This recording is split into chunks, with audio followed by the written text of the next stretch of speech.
हमने तेज प्रताप जी का भी बयान सुना, बड़े भैया पवन सिंह जी को कह रहे हैं कि नचनिया बजनिया है, उसका काम ही ऐसा है। अच्छा बताइए, तेज प्रताप यादव जी जो बोल रहे हैं उनके बारे में, उनके पास क्या पहचान है?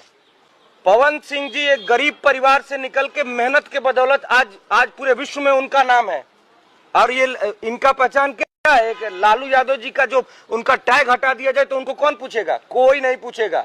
तेज प्रताप यादव को अभी तो खुद चुनाव लड़ने की बातें कह रहे हैं, कि चुनाव लड़ेंगे। लालू यादव जी का नाम उनके पीछे से हटा, लालू यादव जी आगे सामने कह दें कि भाई हमारा इससे कोई मतलब नहीं है, इसको वोट मत दो, उसके बाद भी वो जीत जाते हैं तो दिखा दीजिए, वो जीत के दिखा दें उसके बाद।